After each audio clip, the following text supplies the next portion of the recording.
दोस्तों हम जी रहे हैं 21st सेंचुरी में और आज ज़माना है स्मार्ट वर्क का, ना कि हार्ड वर्क का। दोस्तों हमें सोचना होगा कि हम किस तरीके से कम मेहनत करके और ज़्यादा दिमाग का इस्तेमाल करके किसी भी काम को जल्द से जल्द पूरा कर सकते हैं। Good morning everybody, this is Tanvi and you all are watching your very own channel GK room. दोस्तों आप सबने देखा होगा कि मैं अपनी डेली वीडियोज़ में 11 या 12 क्वेश्चंस को ही कवर करती हूँ, पर दोस्तों अगर आप ध्यान लगाकर सोचें तो उस एक क्वेश्चन के अंदर ही हम 3 या 4 क्वेश्चंस को कवर कर लेते हैं। तो इस तरीके से करके हम 11 या 12 क्वेश्चन ना करके एक वीडियो में लगभग 30 या 40 क्वेश्चंस को कवर करते हैं। एग्जाम्पल के लिए मान लीजिए दोस्तों हमसे पूछा गया है कि हाल ही में प्रसिद्ध शख्सियत सोमनाथ बनर्जी जी का निधन हुआ है, वो क्या थे। तो दोस्तों देखिए, इस तरह के क्वेश्चन में एक तो सीधा सीधा हमसे उनका पेशा पूछ लिया जाता है, उनके पेशे के बारे में पूछा जाता है। दूसरा, जब हम उसकी एक्सप्लेनेशन पढ़ते हैं तो हम उसमें उनकी उम्र, उनकी डेथ एनिवर्सरी, उनकी डेथ का कारण, ये सब हम उनके बारे में जान लेते हैं। और इसके अलावा दोस्तों हम उनके जो प्रमुख उनके किए हुए काम हैं उसके बारे में भी हम पता कर लेते हैं। तो इस तरीके से दोस्तों एक ही क्वेश्चन के अंदर हम 4 या 5 क्वेश्चंस को कवर कर लेते हैं। तो इसीलिए दोस्तों स्मार्ट वर्क से हमें काम करना है, ना कि हार्ड वर्क से। तो चलिए दोस्तों शुरू करते हैं हम अपनी आज की वीडियो। दोस्तों आज मैं आपके लिए अप्रैल के फर्स्ट वीक के करंट अफेयर्स लेकर आई हूँ। तो वीडियो को बिल्कुल भी स्किप मत कीजिएगा, लास्ट तक पूरा देखिएगा। और अगर आपने अभी तक भी हमारे चैनल को सब्सक्राइब नहीं किया है तो प्लीज़ इसे सब्सक्राइब कीजिए and don't forget to press the bell icon. So let's get started today's video. Guys, here is our first question. कौन व्यक्ति हाल ही में विदेश मंत्रालय के नए प्रवक्ता बने हैं? कौन मंत्री हाल ही में विदेश मंत्रालय के नए प्रवक्ता बने हैं? Deepak Mishra, Ayush Bhargav, Anurag Srivastava, Gagan Chawla. And the right answer is option C, Anurag Srivastava. हाँ जी दोस्तों, अनुराग श्रीवास्तव जी जो हैं वो विदेश मंत्रालय के नए प्रवक्ता बने हैं। दोस्तों अनुराग जी भारतीय विदेश सेवा के 1999 बैच के अधिकारी हैं। भारतीय विदेश सेवा के 1999 बैच के ये अधिकारी हैं। और दोस्तों 6 अप्रैल को इन्हें विदेश मंत्रालय का प्रवक्ता बनाया गया है। डेट मोस्ट इम्पोर्टेंट है दोस्तों, डेट्स को कभी भी मत भूलिएगा। 6 अप्रैल के दिन इन्हें विदेश मंत्रालय का प्रवक्ता बनाया गया है। इनसे पहले रवीश कुमार जी जो है वो प्रवक्ता थे और अब रवीश कुमार जी की इस जगह पर इन्हें प्रवक्ता बनाया गया है। दोस्तों अनुराग श्रीवास्तव जी जो हैं प्रवक्ता बनने से पहले इथोपिया और अफ्रीका संघ में भारतीय राजदूत का कार्यभार संभाल रहे थे। तो इसका सही आंसर होगा दोस्तों ऑप्शन सी, अनुराग श्रीवास्तव। बढ़ते हमारे अगले क्वेश्चन की तरफ। Next question number 2। भारतीय रेलवे ने हाल ही में कोविड-19 के मरीजों हेतु किस नाम से काफ़ी सस्ता वेंटिलेटर तैयार किया है? भारतीय रेलवे ने कोविड-19 के मरीजों के लिए किस नाम से सस्ता वेंटिलेटर तैयार किया है? बचाव, जीवन रक्षक या आशा। इसका सही आंसर होगा दोस्तों ऑप्शन बी, जीवन। हाँ जी दोस्तों, जो वेंटिलेटर भारतीय रेलवे ने तैयार किया है उसका नाम है जीवन। दोस्तों कपूरथला जो रेल कोच फैक्ट्री कपूरथला है उसने जीवन नामक एक कम लागत वाला और ऊर्जा कुशल वेंटिलेटर बनाया है।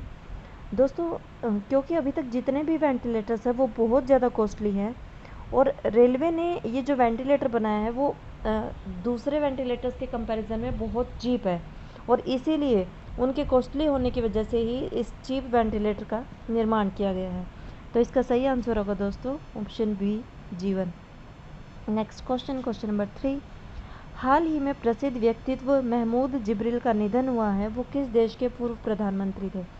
ये देखिए दोस्तों, जिस तरीके के क्वेश्चन की बात मैंने आपको इंट्रोडक्शन में बताई थी, वैसा ही क्वेश्चन इस एक वीडियो में भी है कि हाल ही में प्रसिद्ध व्यक्तित्व महमूद जिब्रिल जी का निधन हुआ है, वो किस देश के पूर्व प्रधानमंत्री थे?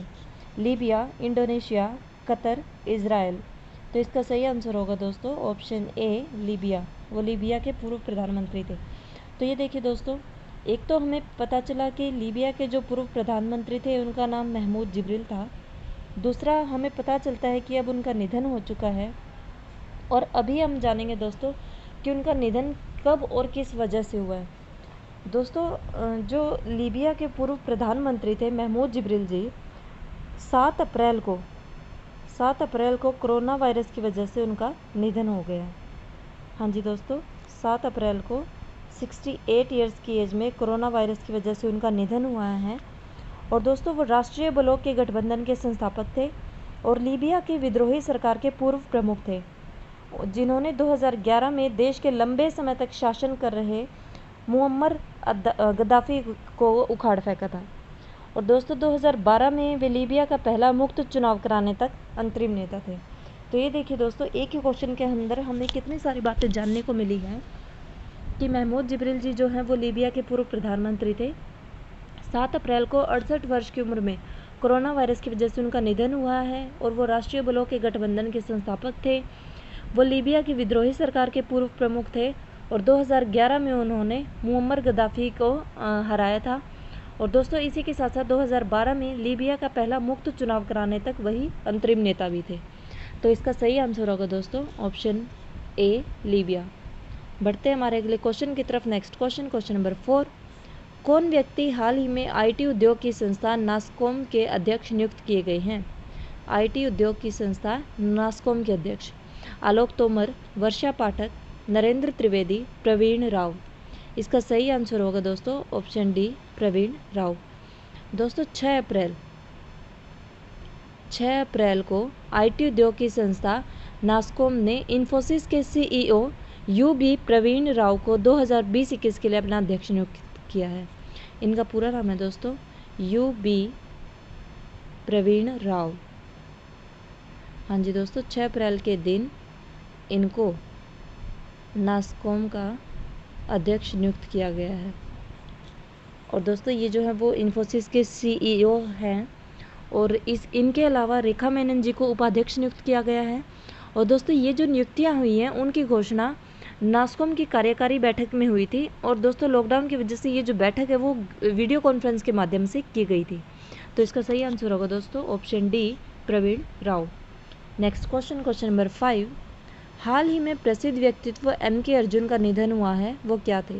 ये देखिए दोस्तों, इस तरह के क्वेश्चंस बार बार हमारे वीडियोस में रिपीट होते रहते हैं, तो ध्यान से देखिएगा और इसके एक्सप्लेनेशन को भी ध्यान से सुनिएगा। हाल ही में प्रसिद्ध व्यक्तित्व एम.के. अर्जुन जी का निधन हुआ है, वे क्या थे? तो देखिए दोस्तों, ऑप्शंस हमारे पास ऑप्शन ए संगीतकार, वैज्ञानिक, ऑप्शन बी सी पूर्व मुख्यमंत्री, ऑप्शन डी पूर्व क्रिकेटर। तो इसका सही आंसर होगा दोस्तों ऑप्शन ए संगीतकार। दोस्तों एम.के. अर्जुन जी जो हैं वो एक मशहूर मलयालम संगीतकार हैं और 6 अप्रैल 2020 को कोची के पलुरुथी में इनके आवास पर इनका निधन हो गया था। दोस्तों वे 84 वर्ष के थे और संगीतकार एम.के. अर्जुन जी ने उनके 5 दशक के लंबे करियर में लगभग 700 गानों को संगीत दिया था। हाँ जी दोस्तों, उनका जो करियर था वो लगभग 5 दशक यानी 50 साल 50 ईयर्स 50 साल तक उनका करियर था और अपने 50 साल के करियर में उन्होंने 700 गानों में अपना संगीत दिया था। दोस्तों वो मैं आपको बता दूं कि वो मशहूर संगीतकार देवराजन जी के शिष्य भी रह चुके हैं। उन्होंने 1968 में करुथा पूर्णमी में एक संगीतकार के रूप में अपनी शुरुआत की थी। तो इसका सही आंसर होगा दोस्तों ऑप्शन ए संगीतकार। बढ़ते हैं इसी के साथ हमारे अगले क्वेश्चन की तरफ। Next question number 6। केंद्र सरकार ने हाल ही में कोविड-19 के मामलों को ट्रैक करने हेतु कौन सा ऐप लॉन्च किया है? ध्यान से देखिएगा दोस्तों, केंद्र सरकार ने हाल ही में कोविड-19 के मामलों को ट्रैक करने हेतु कौन सा ऐप लॉन्च किया? दोस्तों मुझे लगता है कि शायद इसका आंसर तो बच्चे को भी पता होगा। कोरोना मुक्ति, आरोग्य सेतु, कोविड फ्री या हैप्पी इंडिया। इसका सही आंसर होगा दोस्तों option B Aarogya Setu app. दोस्तों जो आरोग्य सेतु ऐप है भारत सरकार ने उसको 2 अप्रैल के दिन लॉन्च किया था। हाँ जी दोस्तों, 2 अप्रैल को आरोग्य सेतु ऐप को लॉन्च किया गया था। दोस्तों ये जो आरोग्य सेतु ऐप है उसका काम है लोगों को कोविड-19 संक्रमण के बारे में सही जानकारी देना। ये जो ऐप है वो यूज़र को बताता है कि वो किसी कोरोना वायरस के कॉन्टैक्ट में आए हैं या नहीं आए। ये जो ऐप है वो हिंदी और इंग्लिश के अलावा और भी बहुत सारी लैंग्वेजेस को सपोर्ट करता है और यूज़र को ट्रैक करने के लिए जो आरोग्य सेतु ऐप है वो स्मार्टफोन के ब्लूटूथ और लोकेशन एक्सेस को यूज़ करता है।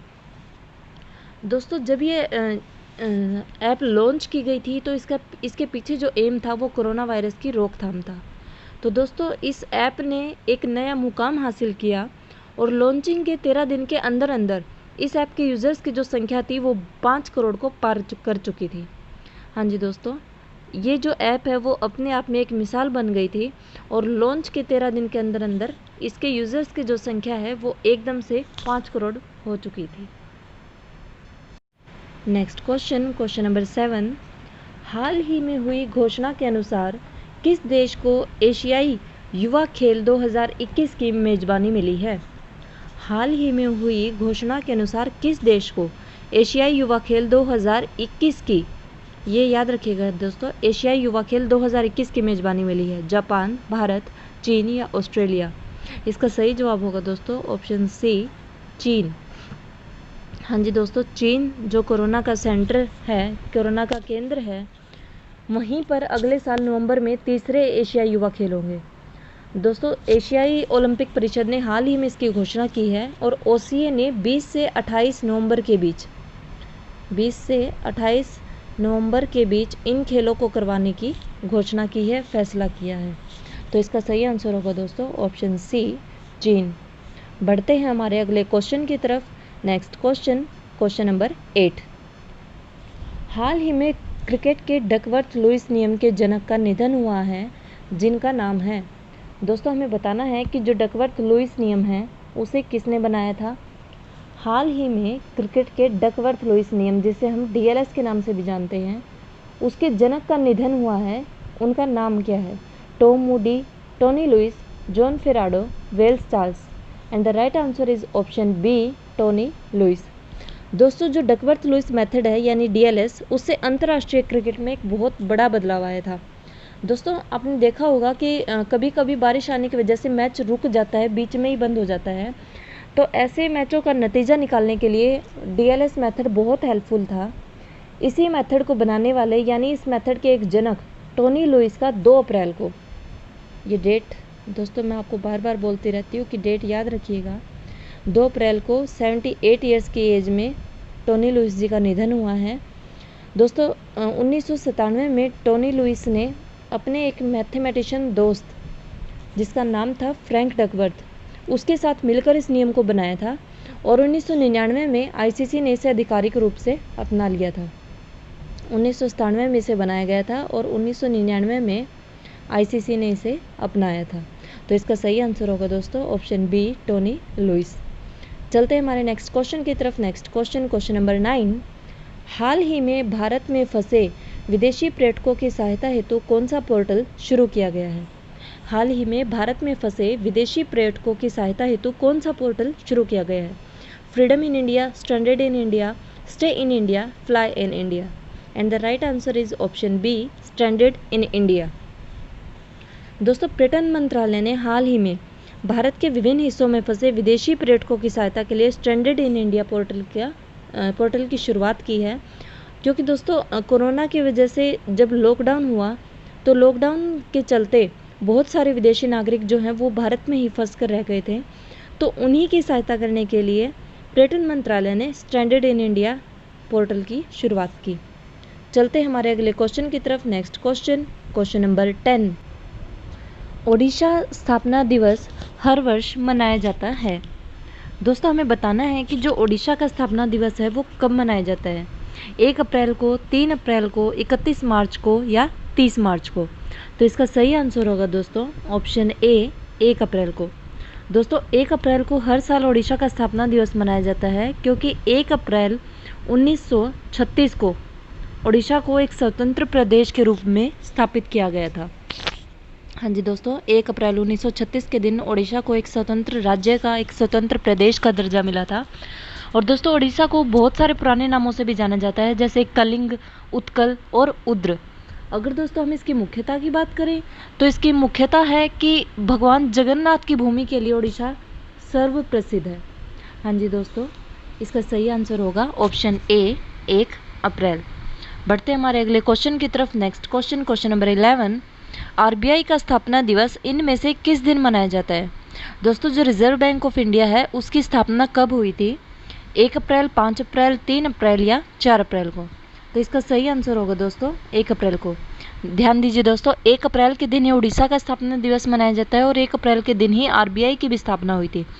दोनों में डिफरेंस इतना है कि आरबीआई की जो स्थापना है वो 1 अप्रैल 1935 में हुई थी और जो उड़ीसा की स्थापना है वो 1 अप्रैल 1936 को हुई थी, इसके 1 साल के बाद। तो दोस्तों आरबीआई का जो अधिनियम है 1934 उसके प्रावधानों के अनुसार 1 अप्रैल 1935 के दिन ही आरबीआई की स्थापना हुई थी और शुरू में जो इसका केंद्रीय कार्यालय है वो कोलकाता में स्थापित किया गया था, लेकिन 2 साल के बाद यानी 1937 में जो इसका केंद्रीय कार्यालय है उसे मुंबई में शिफ्ट कर दिया गया था। दोस्तों केंद्रीय कार्यालय वो स्थान होता है जहाँ कोई भी गवर्नर बैठता है या फिर जहाँ पर नीतियाँ तैयार की जाती हैं। तो आज की वीडियो के लिए बस इतना ही। उम्मीद करती हूँ कि आपको आज की वीडियो पसंद आई होगी। अगर आपको वीडियो पसंद आई तो इसे लाइक कीजिए, ज़्यादा से ज़्यादा शेयर कीजिए और अगर आपने अभी तक भी हमारे चैनल को सब्सक्राइब नहीं किया है तो प्लीज़ इसे सब्सक्राइब कीजिए। Thank you so much everyone and have a nice day.